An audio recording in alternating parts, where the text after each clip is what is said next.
Hey, yo, this is a new episode of the All Time Podcast. Listen to these guys, they're awesome.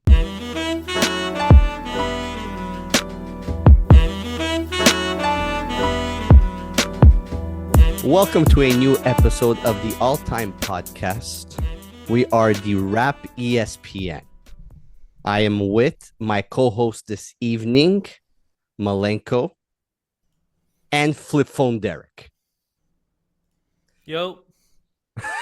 Derek, you're looking very colorful this evening. I am.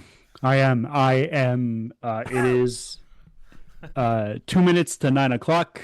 I'm in my pajamas. I am not Steven. I am not going to get dressed or put on a jacket because I care about the swag. I put on whatever the fuck I have on, and that's that. Malenko, how are you feeling, sir? I feel like I haven't seen you in a month, and I haven't heard from you in a month, and you've been under the weather for a good 30 days. 2 weeks. I almost died. That's what you do when you just raw dog the fucking. You don't go to nothing, no doctor, no nothing. Because here in Canada, you go to the doctor and you see an actual doctor when you die, but because you have to wait 24 hours for it. So, yep, I don't know what I had, but it killed me. It totally killed me, and I was out for 2 weeks. But I'm back 100%. Yeah, you don't sound 100%. I'm being honest. Your nose is blocked. Oh yeah, no, it's good. Boys, we are here as per usual in full form to give you reviews, to talk about albums. I see your smile, Derek. Yeah. But tonight's album is a special album, and I'm gonna go and say this. I had the opportunity to hear this album from the beginning, from the roots to the finished project. And the album I'm talking about is The Other Side of the Spoon, completely produced by Clipto, from Divine Crime and Flames. Malik. I had the opportunity going back and forth with Divine Crime, an excellent dude who literally started talking to me about this album almost a year and a half ago, and really gave me the roots of the album and started to talk to me about ideas and what he wanted to do with this. And I literally got messages with samples, messages with beats, messages with acapellas, just like the whole formation of the project.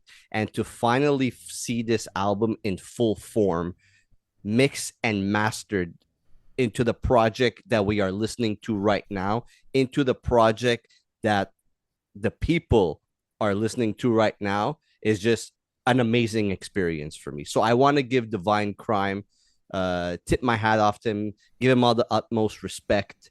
To me, it was a journey. I've never seen an album be created the way this has been.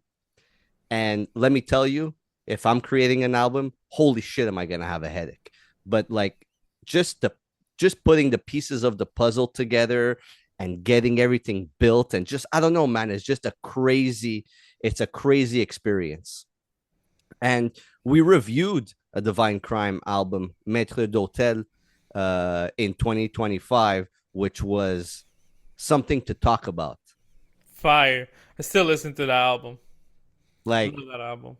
And to put on an album with different MCs almost on every single track, and to give us the body of work that he was able to give us, it made me scratch my head, because I didn't know what else he could do. And to that level, doing it again. And he brought us this project with an artist, Flames. Malik, from Rochester, New York, with The Other Side of the Spoon. And I've been excited first and foremost for you guys to hear it, because we heard Flames. Malik on the Ty Farris record. Yep. Timing of a Tarantula, which was an outstanding feature. And I've heard mixtapes from him. I've heard a couple of things that he's done. And an artist with his presence, the way he approaches his music, seeing what was built with him on this is something exciting to talk about. So I want to get into it. I want to have a discussion about the tracks. I want to have a discussion about the production. I want to have a discussion about Flames.Malik. Anything you guys want to add before we get into it? No, man, I was excited for this. Look, it's something to talk about. So we're going to get into it. Flames.Malik, Divine Crime. Divine Crime also curated it and executive produced it, and also had a lot of say about production, beats, samples, and all that stuff. So it was a big group effort. Let's get in from the intro. Bass Speaks intro featuring Fuego Bass. Mm-hmm. I love how the album started. The opening beat that sounds like a horror movie or thriller movie type of entrance into the movie. It almost gave me a vision of looking at a dark street with needles everywhere and fiends passed out. Like a dark Montreal evening on Saint Denis or on Saint Catherine. 3 a.m. type of style. And hearing Fuego Bass pump up the album with that guitar, that kind of reminds me of a Alice in Chains, Jar of Flies type of feel to the beginning of the album. And why I go to Alice in Chains, Jar of Flies, it's because that album was very raw, very gritty.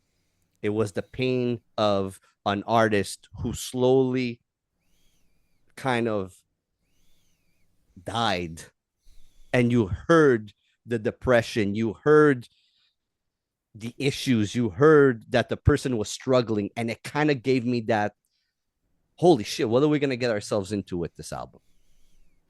Then brings us into Watch Your Mouth featuring Este Nac. Ad lib. Yep. And the song starts with, I'm trying to score, I cut it twice and sold it for the same price I got it for. Yeah, this he's not talking about no fucking bakery. This shit is Yeah, I ain't talking about like, no bread. No. This shit is fucking. This shit is hardcore, bro. He's not messing around. His approach to just starting off that track was, you got the raw and gritty entrance. Usually when we listen to artists, the beginning of their albums always sound kind of, Malenko, you said it on a couple of reviews ago. We always get the same thing, right? Yeah. That underground hip hop approach to the album, right? You get that slow beat, slow flow to it. Flames came in, guns blazing right off the bat. Yeah. And with a feature right away. Which is probably the king of features at this point. Yeah. I think done everything. one out of two projects, I feel like there's an Este Nac features somewhere in there. Yeah. Even on hardcore albums, he's there now. Yeah. Yeah, he did the Crush Your Soul. Este Nac came correct. But to me, Flames overpowers him. I'm so much more interested in what Flames is giving us than what Este Nac, even though Este Nac is great. But Flames, bro, he's fuck. I love the way he raps. He's all deliveries, all punchlines. Like, you know, he don't know RZA, but he's still the old dirty bastard. You know, like shit like that crack me up all the time, bro. But he's still like, you want to laugh, but you don't want to laugh. No, because it's kind of, it kind of gives that aggressive feel to. Well, he's aggressive. Kinda. You know what I mean? What the fuck? The guy's got the rasp in his voice. You could tell that, like, if you disagree with whatever he has to say, don't tell it to his face because you're not gonna make it. Like, it's it's big boy talk and real big boy talk. Like, he ain't fucking around. You know, like, he's got that grittiness to his voice. And I speak about performance and hunger all the time. If there's no shortage of performance and hunger on this whole fucking project, that's for sure. Every single track, he comes with just a fucking raw, in your face energy. And it's right after that intro. Listen, if you want an indication on how the rest of the album's gonna go, God, Amy that track is Winehouse. it. That's the Isn't one right fucking- there. Yeah.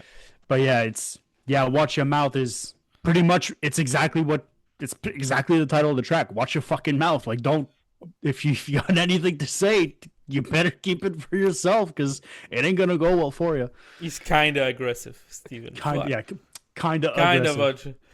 of. I'm so fed up of both of you is always attacking me. Well, It's true, huh? Let's get up to the next track because you just toss it up for us, and we just Malenko- close it. Malenko, you mentioned Amy Winehouse, and this is Woo!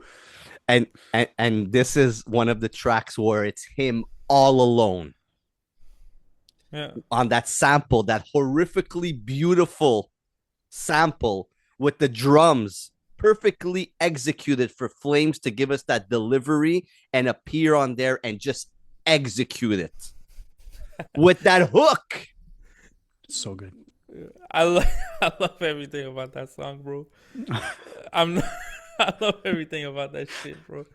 I know track star, but we can run a fade. Already is starting, and like the beef is when you find out where your fucking grandma church is. Like, this guy ain't playing, bro. He's talking about minors fucking murdering you. Like, dude, like, you know when someone is real by the type of lyric. Sometimes on the mainstream side, you hear people talk about like selling drugs and all these shit, but there's a certain level to it.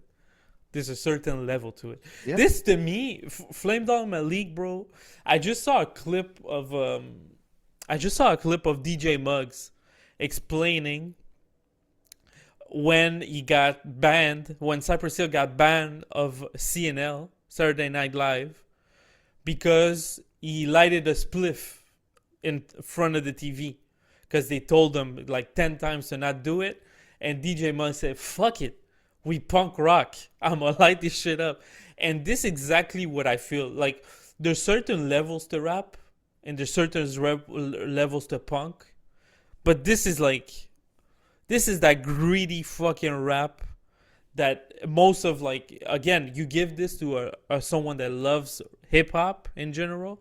I don't think they're going to like this because it's so fucking gritty. I don't think they'll appreciate it because of what you're trying to say. Gritty and the delivery and the way like the beats are constructed, you know. Yeah, and This is brilliant. Amy Winehouse is my shit on the fucking selling that white girl, bro. now we're gonna get Motherfucker, yeah! Like every time, bro. Like he gets me all the time. I love the dude, bro. Fent Mark featuring Uncle John. Yeah.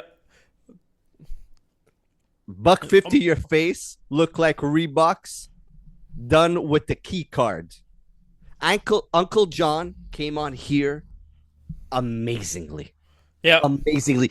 And he balanced out Flames so much because they're both in the same gritty, grimy, aggressive approach, but their tones of their voice are so different that they complement each other perfectly. Yeah. And had that dreamy kind of beat to it too. Yeah. That was good. It was good. It was a good like change of pace from the first two. And it's sort of, because I kind of feel like this album was in like two times. Like I feel like the second half of the album, which we're going to get to, I feel like there's a kind of like a shift in terms of like the production and the beat. And I feel like this one just starts dropping a little bit of those hints, a little bit of those hints that the rest of the album is going to start changing. But yeah, I agree with both of you. Both of these guys kind of have like that rasp to their voice. So they complement each other very well, but it is on the harsher side of things for someone like me who is not too familiar with these artists. Having two guys with like those raspy tones to their voice, it is harsher. It's kind of like having two guys with like a baritone kind of like deep voice. It is a little heavier as well. I kind of liked it in the beginning because you had Estenac that has just naturally a different tone. Yeah. So for me, this one was a little bit tougher, but it's just because I'm not used to that much harshness from a rapping perspective from two artists on the same track. Yeah, dude, that fucking Charizard line on this. They trying to pull my card. I'm a fucking Charizard. Like, fuck, man. Every fucking song on here has that like a line or something. They always stands out, man. And I'm gonna say this now before we get into the other tracks. No feature on here, to me, you guys might feel differently about this, overpowers Flames. The one that kind of keeps it even is Uncle John on here. I find it's like, what do you mean by overpowering? You mean like outshining him? Or yeah, you mean like outshining him. We're gonna disagree later on, buddy. Yeah, and I can't wait. But if there's anybody that has that balance with him, it's Uncle John. I find this is like a Freddy versus Jason type of. I John was understand. really good too. I understand. I feel like from an attitude perspective, I get it. From an attitude, kind of like like keeping up to him in terms of like the tone and the energy, I agree. Oh, because his energy is on a different I level. completely agree with you. However, later on in this album, I think there's a feature in this that I think, they fucking kill it. Good. 7 the Genius. Woo! We're gonna get to there. We're gonna get to there. Don't say anything. Next track, 150 times, featuring Southside Mac and scratches by DJ Grasshopper with the drums at the beginning.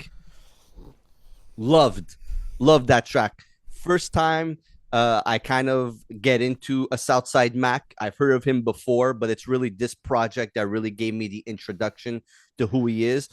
Different tone of voice.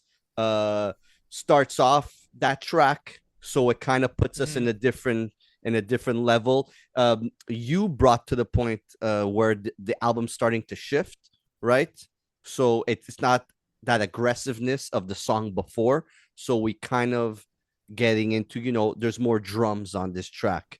The end has the Fiend singing on here. Insane. Oh my god, that Insane. part is.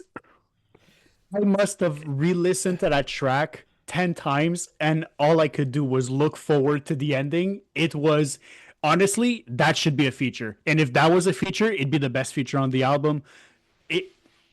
Whoever that is, he fucking nailed it. Like, what's the name of my prerogative? I cannot say that word. My prerogative. So good. Prerogative? My prerogative. Yeah, I cannot say it. Prerogative. So good. Prerogative. I cannot say it, bro. But cracked out version, bro. Heroin version. So sick. But I laughed so hard. So sick. But that addition to the end of that track. It's like a GoldenEye song. I feel like it's a GoldenEye song. Another PS1, like another PS1 classic. Yeah, it feels like a Super Nintendo like type of. I don't know. I feel like there's three albums now that I feel like there's a PS1 type of feel.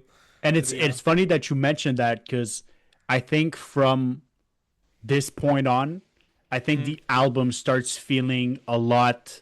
We're going to get to it, but the album starts feeling a lot 80s, early 90s-ish, kind of like sci-fi tech kind of going on. And it starts there. Like that vibe, nailed it with the PS1 and Super Nintendo. Like prime example. Yeah, because after it's Birds of a Feather. Birds of a Feather, that is too like... It's really like 80s type vibe, yeah, with featuring Aldovino, but it's kind of I find Birds of a Feather more of a laid back, of like kind of like calmer type of beat. It's more like a reflection of the moment type of song, which kind of breaks up the album for me. Like right there. That's one of my negative on the album. I don't know if it's gonna be fixed yet, but the Aldovino voice sounded really muffled. Yeah, but Aldovino. The first verse, like you you don't really hear much of it. The beat is overpowering so Yep. it kind of, I don't know. I don't know if you guys notice it. That's what. Yeah. Yeah, no, I do hear that with the Aldovino feature. Look, I listen to Aldovino. I have a couple of his projects. He is big on the feature game, also with guys from Boston, Massachusetts, and Lynn, Massachusetts. So I find his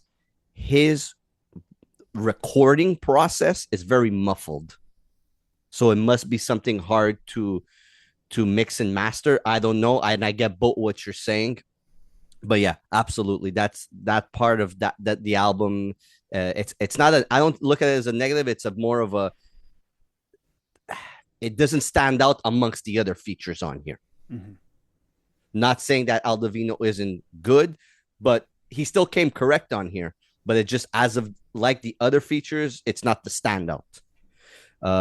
But the track itself is great.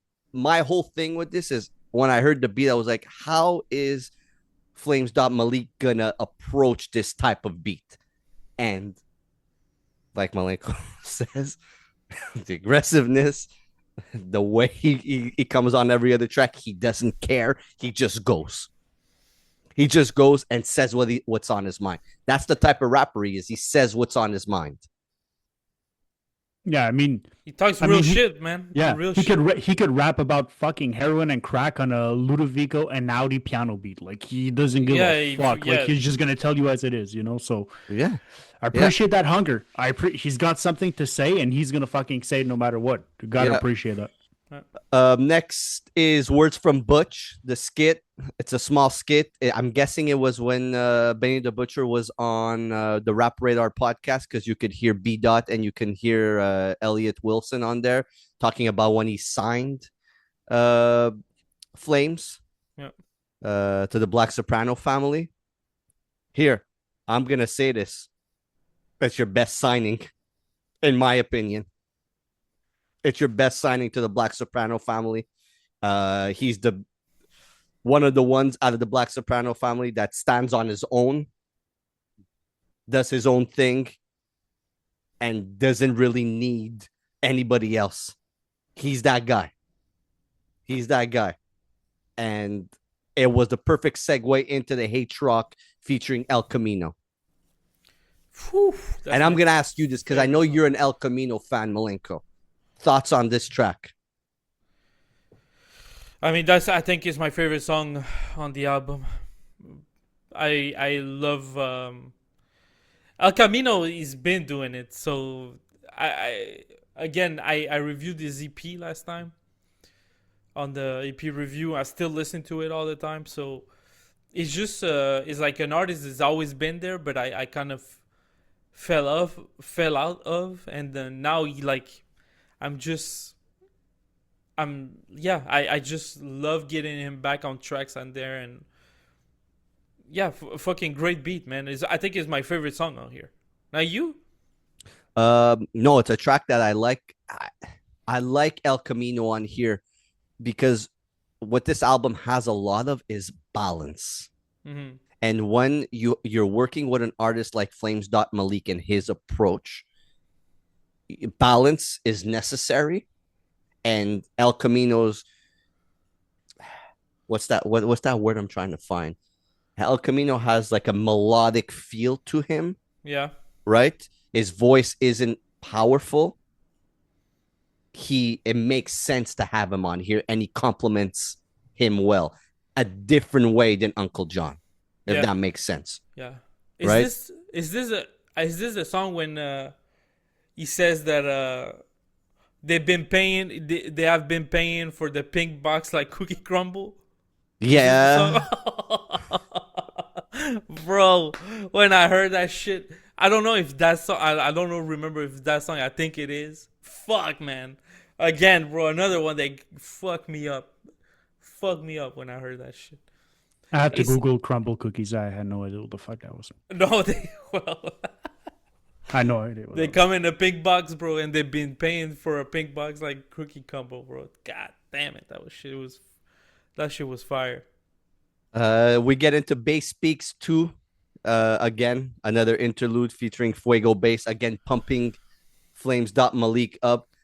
Look, did I need another interlude? No, I didn't need another interlude. It was too for me. It was too quick. We had one kind of interlude with the words from Bush, and then we went into the H rock, and then we had like the interlude. It felt weird to have kind of like a skit interlude, a song, and then another one. Like Yeah. for me, like that whole middle part of the album, it kind of took me out of the album. To be honest, I get it. Yeah. for me, it took me out because I had like that energy going up, and then that I was like, "There's okay, you're not giving me anything for me to like truly sink my teeth into." Because personally, the H Rock song, I was like, "Yeah, it's okay." It was neither a high, neither a low, but because it was sandwiched in between two neutral things, I was like, "Well, I feel like those three just don't belong there at that point." Like I w- because it was in the I don't want to call it a shit sandwich, but because there was a song sandwich in between two not songs, like I kind of forgot about it. Like Fuck, I love that song. I love H Rock. but I for me, loved it suffered from being in between two non songs. I get that though. Like truly, like interludes, and I've said this before on the other episode that we did. Yeah. Interludes and intros, they kind of like sometimes they take me out of a project. I understand why they're there. I understand the break. I understand maybe the change of pace, but having two almost back to back, that song that's in the middle of those is going to suffer.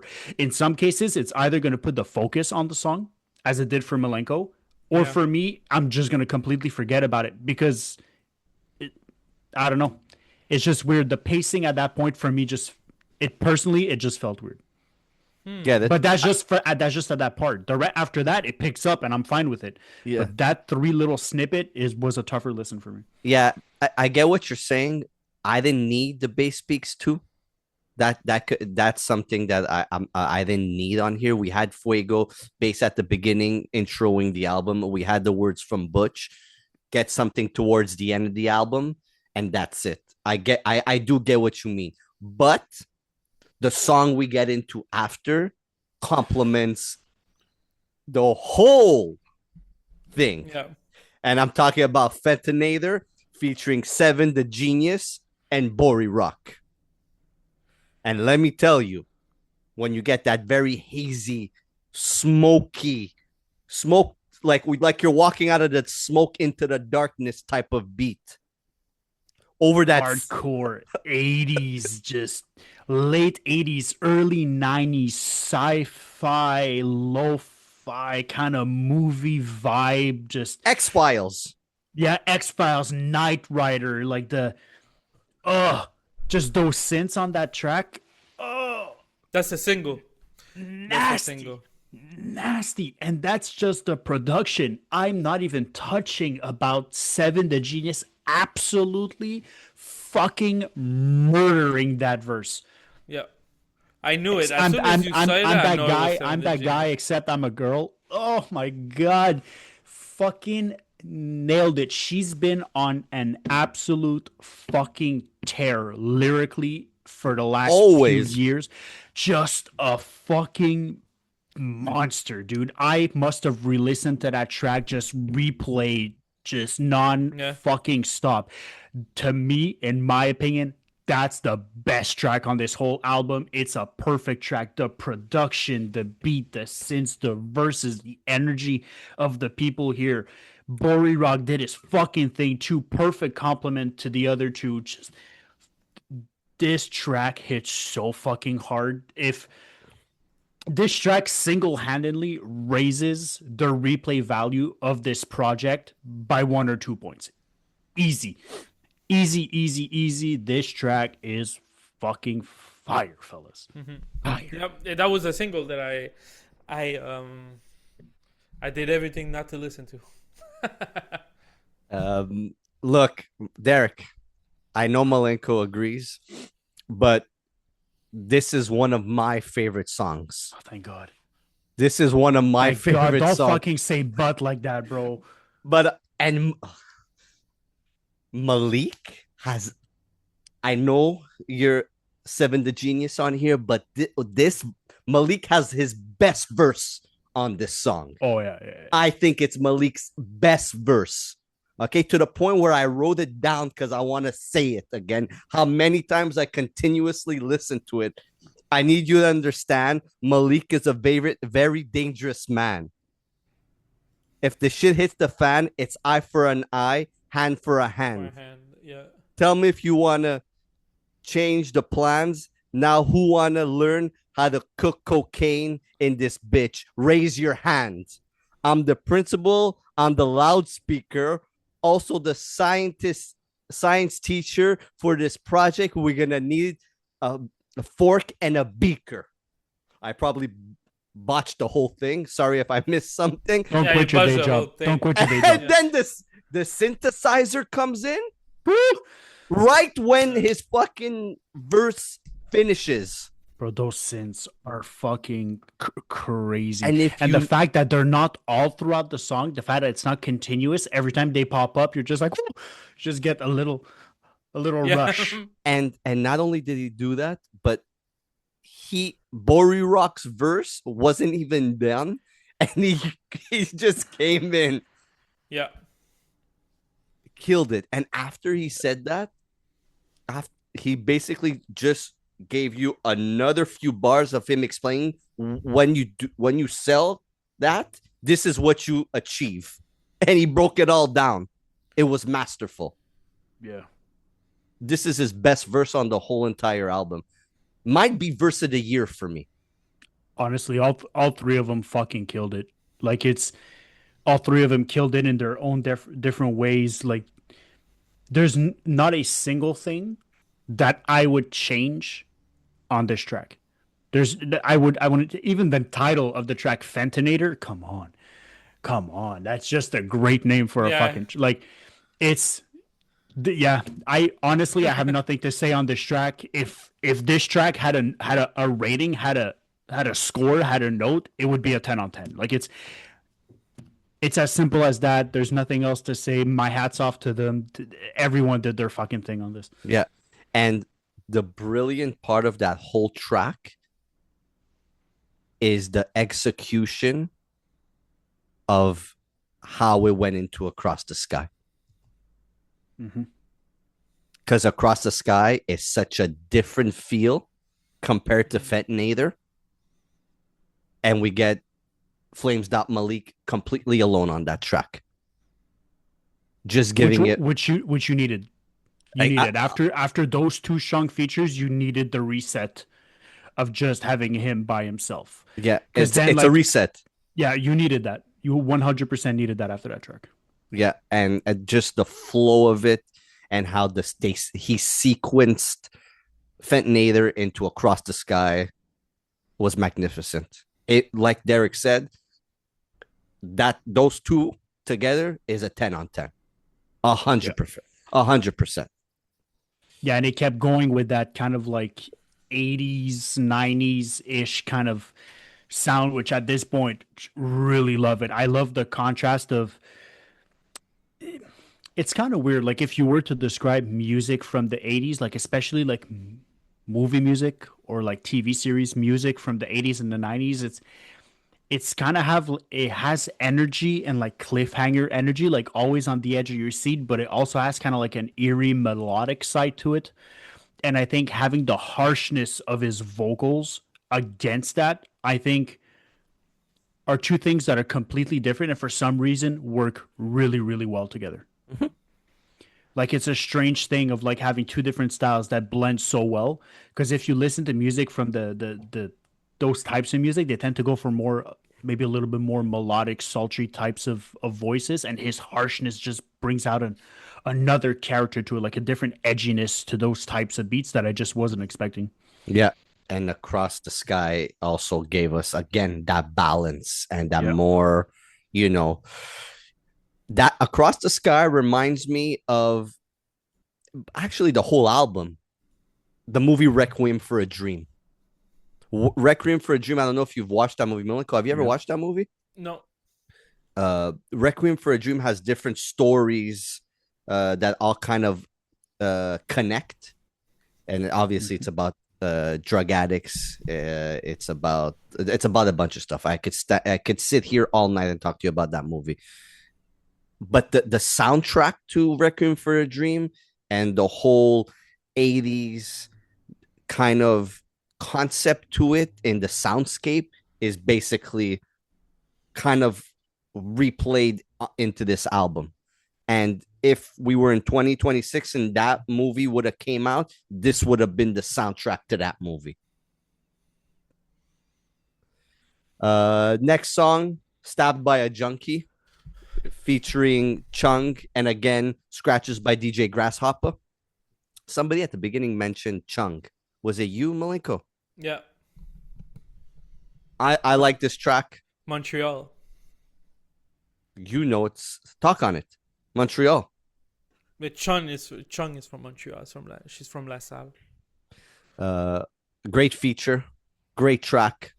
You're kind of starting to hear that the album is coming to an end. Mm-hmm. It's kind of like the last movie part.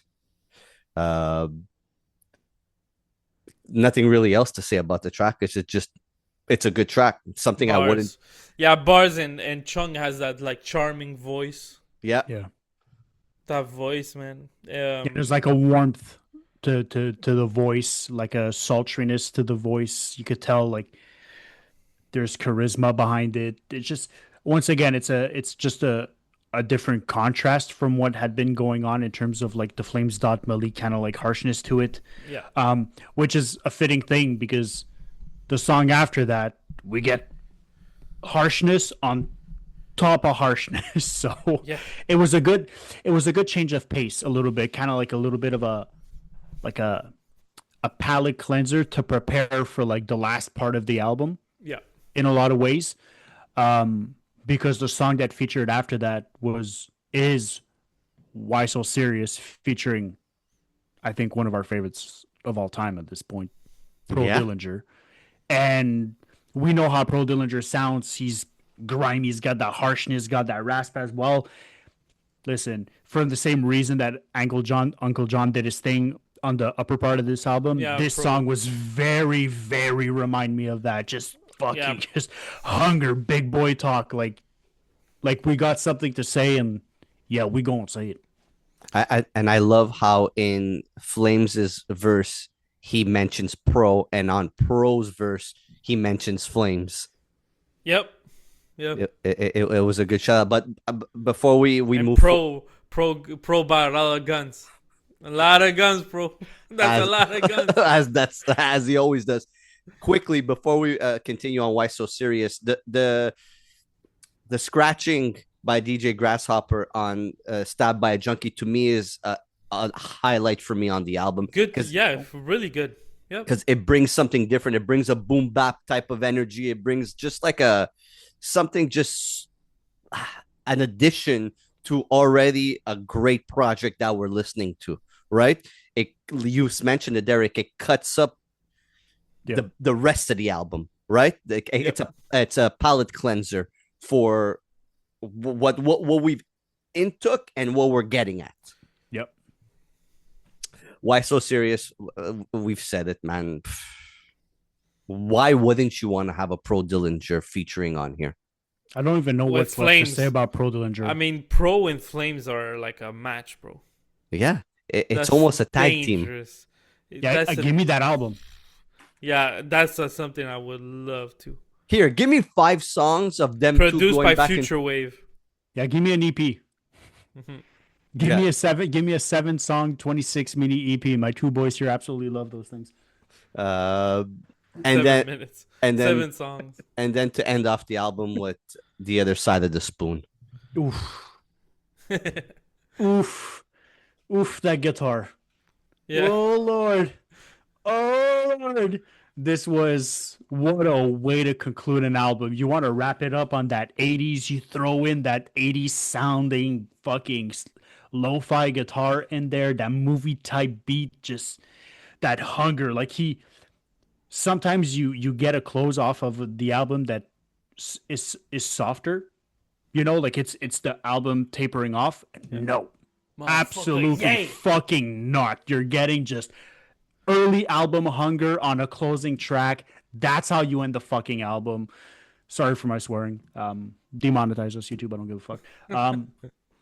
But yeah, just absolutely insane. Just bars for days. Just hunger, big boy talk. The overlaid guitar on there, absolutely insane. Just that's a way to end an album. The energy throughout this album, from top to bottom, has been so consistent. No wavering, no faltering. Just straight up high energy, high performance, hunger. I've been saying it multiple times. If you're gonna put a project out and it's gonna be 14 songs, 7 songs, I don't care how many songs you put out, but be hungry. Give me the energy that you wanted to do this. Give me the energy that like I'm going to fucking rap my ass off on this album, and there's no shortage of that on this whatsoever. No, and you mentioned it. That was my highlight for that song. The album was the guitar. Again, why I bring it back to Alice in Chains and Jar of Flies is because there's a raw emotional piece that stands out. You feel it. You feel what the person is singing or rapping about or talking about. Heroin. There's Rochester. heroin. That's all is Rochester. Heroin and Rochester. It's heroin, bro. That's all. Yeah, I don't know why you're trying to be so poetic about this shit. But I am. Heroin. H. That white girl is in there, bro. Hey, that's it. That's it, bro. That's all it is. Don't try and be no poetic on here, bro. Fuck. No, There's whatever. no poems written on this song. There's no poem written on this no, shit, no. bro. This is... There's no double It's a entendre. good It's album. just straight to your face. Me, I'm telling you right now, I'm ready to hear. I love this underground beats and all that, but I want to hear him on like a fucking MOP banger. Oof. I'm ready for it. Like, I get he's in the wave and probably all the beats that he gets sent out are like that, but I'm ready for a MOP, fucking a 2000 fucking Jay-Z type of fucking beat. I'm ready. I get it. I want that big motherfucking trumpet. I want those horns, bro. Let's go. I'm ready for it. Give me Flames Out Malik on an anthem. Yeah. Oh, he would sound insane over Insane. a Just Blaze Insane. production. On a anything like that.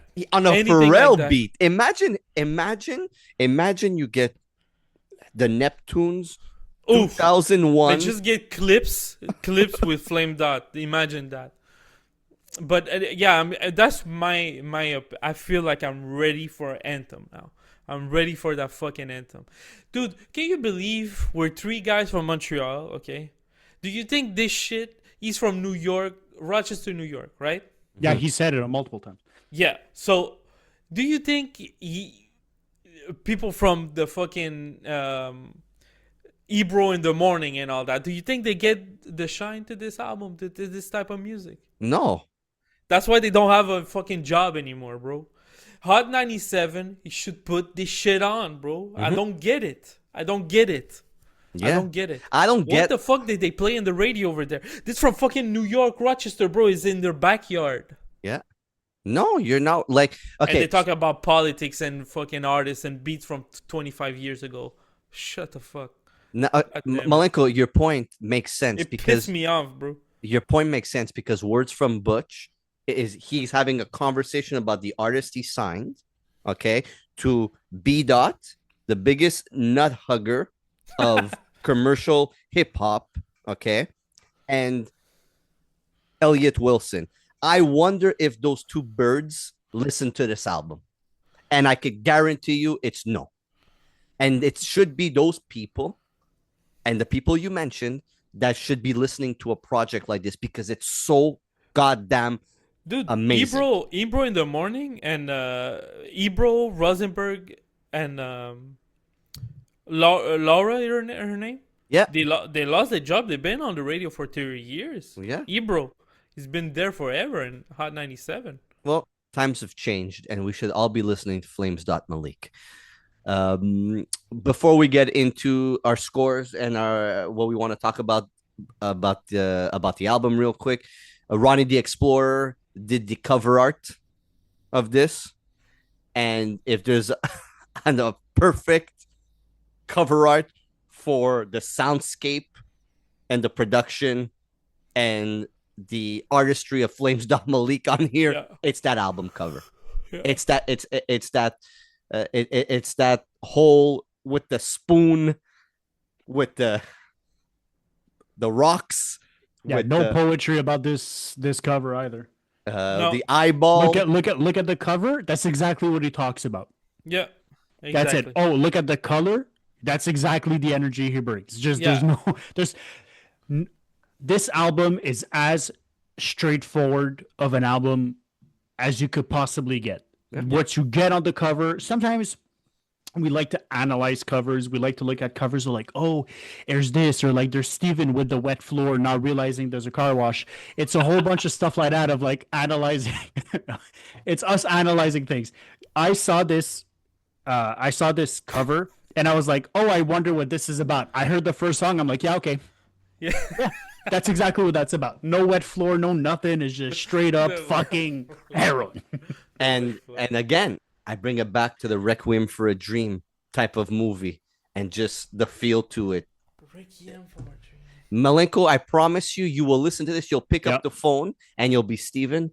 You're absolutely right. Yeah. Don't watch that in the morning. No. The rest of your day is gonna be kind of like a little fucking weird. You know what? Grab yourself a glass of whatever it is you drink. Put that on whenever it's dark outside, and then just go to bed and then just think about your existence. Yeah, I have no idea what it is. Never. It's pretty much that kind of movie. It's along the lines of like it's Fight Club, Night Train Spotting. Yeah. It's got that like eerie, just melodramatic, dark, twisted, psychological kind of like Seven-ish kind of vibe to it. You'll know. The first 10 minutes, you're gonna know what you're into. Right away. Okay. Yep. The movie is just like this record. It is as straightforward as it could be. The first 10 minutes, you know exactly where you're fucking going with it. You're gonna be like, hey, did Malik direct this movie? Yeah. You're expecting a Trent Like Reznor soundtrack. Like, it's one of those. Okay, I'm gonna go first, and then I'm gonna give you guys to finish it off. Usually I go last, but I need to go first on this. Malik on here is front and center. His approach. He has an aggressive approach, but what better way of having somebody that doesn't beat around the bush and just shows up and does his thing? You listen to him and you want more consistently. As to where people sometimes when they're aggressive, you're like, this is enough for me. But I'm intrigued to hear what he's going to do on all these tracks. I want to hear what he's going to do. Sometimes on the album, I feel uncomfortable, but it makes me go back because I like it so much. I look at him on here like the Freddy Krueger of fiends, always in their dream, making them want more. He's the Grim Reaper on here. He's the Nino Brown in New Jack City. He's Ty Farris's evil twin brother. And he says it at the end. The other side of the spoon is Dusty. Yeah. Dusty. And man, Divine Crime gave him a perfect soundscape. They don't miss. 0 misses on here. Besides the bass speaks too. 0 misses on here. It's a movie type of album. I get everything I want on here. And just Clipto, the way he put the production, the way they chose their samples together, I think they did a magnificent job, all three of them. I really like when you think of Divine Crime and him being from Montreal and this kind of being 1/3 of a Montreal project, it makes me really happy. it literally makes me really happy that we have somebody from Montreal like this with a brain, with a mind that could craft and produce and put together such greatness like this. And hey, look, favorite tracks on here: Amy Winehouse, Fent Mark featuring Uncle John, and the perfect execution of Fent Nader going into Across the Sky with Flames' best verse on here. And I'm going to say this now, one of the best verses of the year on here. I am going to be giving this project, drum roll, a 9 on 10. Damn. A 9 on 10, and I'm putting this up against Shoddy's album this year, which I also gave a 9 on 10, and Mickey Diamond and Big Ghost's album, which I also gave a 9 on 10. Damn. Motherfucker, yeah! And big shout out to Divine Crime and sending us this album and giving us the opportunity to be part of this whole project. Jesus Christ, we're looking at an album cover with an eyeball through a door and a spoon and a bunch of rocks. Great. Honestly, great. Nothing more. Derek. Yeah. I think at the end of last year, we reviewed an album. I don't remember what it was, but it was, I remember criticizing it a little bit because it was like the slick drug talk. And because I wasn't too familiar with hip hop, this is the kind of stuff that I just didn't gravitate to. This is an album that's a lot of what he talks about, just fiends and heroin and that kind of stuff. But he's unapologetic about it. He doesn't take a million shortcuts to get there. There's no double entendres, there's no puzzles, there's no creative ways to go about it. He's just in your face, real talk about it. And for me, that's the kind of stuff I want. If the way he comes with it, the hunger that he comes with it, the harshness that he comes with it, just the authenticity to it, the hunger that he has with it, the aggression that he has with it, makes it more approachable for someone like me who maybe doesn't understand the slick talk about moving weight and all that kind of shit. There's no slick talk about this album whatsoever. He's in your face. He's about it. He just lets you know how it is. It's easier for me to understand because not only is the delivery matches the message behind it. That to me is a giant asset to this album. Then you start combining that with all the stellar features on this, and you combine that with that 80s lo-fi kind of like beats, the guitars, the synths in certain places, and then this, to me, that just takes it over the moon. Standout tracks, Amy Winehouse. I don't know how much more to say about that track. Fentinator, just favorite track on the album. And then The Other Side of the Spoon, absolutely love that track. Only criticism is what I mentioned before. The two kind of like interludes, skit in the middle, for me kind of like broke up the album in a kind of a weird way. But other than that, I really got nothing negative to say about this album. This is just, yeah, you put this in the car and you're going to feel it. It hits you right in the face and it's unapologetic about it. And for that reason, for me, it's going to get an 8.5 on 10. Oh, shit. Big notes over here. Hey, I just want to, we talked about, there's so many things I almost missed. First of all, okay, we did this whole review and we didn't mention the fucking, he plays with the sand like Michael Jackson and remember the time? What? We didn't speak about that line? No one? Bro, I cracked me up. I was walking up Guy here, okay? I was at the fucking bus line and I started cracking up. Dude, and I finished the rhyme with him. Bro, like, I was playing with the sound like Michael Jackson and remember the time? Motherfucker, yo. That fucking hyped me up. second thing, the next album needs to be How to Cook H for a Dummy. Like, you need to do a Benny the Butcher and put what you said on the song on a title. That would be fucking sick. A little bit dumb, but sick as fuck. If you do that shit, it will be amazing. Yeah, fuck it. There's so many things, bro. I fuck with his music heavy since I heard him the first time. So I love his delivery. Everything that's, you know me, Steven. All that fucking dope dealer shit that when it's real, I fucking love it. Now when I do my smoothies in the blender, okay, I put a mask on just so don't get the whiff. Just because of flame, because that fucking H-Rock might beat in there. You know what I mean? So fuck, man. I don't know. You know that meme of like people doing like regular normal shit, but listen to the like heaviest music ever? That's exactly me. So yeah, now when I cook my fucking everything I cook now, I put a mask on, I fucking gloves, you know, fuck. He told me to, fuck.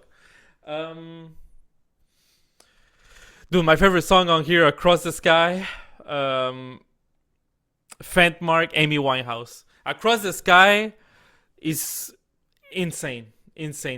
I love that song. So it's 8.5 out of 10. For me, maybe again, like you said, the little problem with the mixes here and there. The Aldovino feature was okay for me.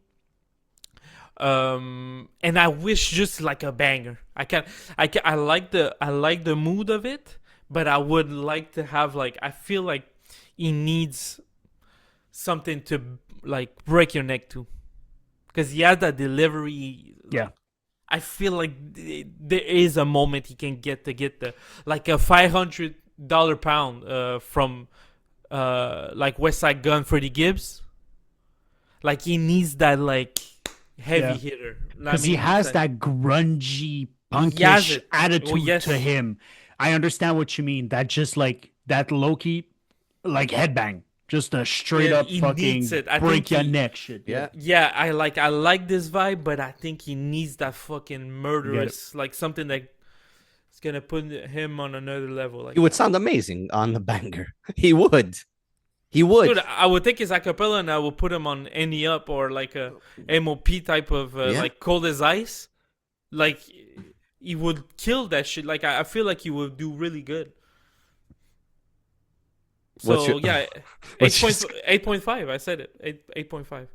Amazing. Look, this is gonna be heavy rotation for me. Heavy rotation. I think this is the album that's gonna be like, I don't know what to listen to today. Let me slap this on and just completely enjoy. And you know what? I'm actually super happy that you both enjoyed it. I really am, because I love it when we all three agree on something. Right? Yeah, but at the same time, it's delivery. It's delivery, it's energy. You have no choice when you listen to this album. Like, this album is in your face. There's no shortcuts to this. It's either you're gonna love it or you're not gonna love it. There's no in between on this album, because there's no in between with this performance. There's no in between with the delivery. He's in your face the whole time, and it's either you like it or you don't. It's as simple as that. And listen, we listen to all types of music genres. I come from more of a metal, punk rock kind of background, and to me this felt like home. For a hip-hop album, this felt like home. That delivery, that hunger, that constant in your face goddamn energy, it was there. And then there were some songs that kind of acted like ballads to just break it up just enough for me to get right back into the harshness of it. This was paced just like a metal album, just like a punk album, just straight up in your face, banger after banger after banger. It was absolutely fucking great. There's nothing negative to say about this project whatsoever. Like Steven said, you're getting ready for work. You might not feel like you're getting for work, but you need to get shit done. It's a Monday. Yeah. If you want to eyeball 100 grand, you know, 100 grams. If you want to eyeball it, you put some shit like this, man, you're gonna feel like a kingpin. You ready to stab someone right. or ask a junkie to stab someone. I fucking love this shit. You got stabbed by a junkie. Yeah. Divine Crime, Malik, produced by Divine Crime and Clipto. You guys did an amazing job. I want to see posters. I want to see hoodies. I want to see hats. I want to see spoons. I want to see all kinds of stuff. Listen now, all streaming platforms. Hopefully we'll get some CDs very soon. On that note, boys, I appreciate you both. The Other Side of the Spoon out now. Peace. Baby.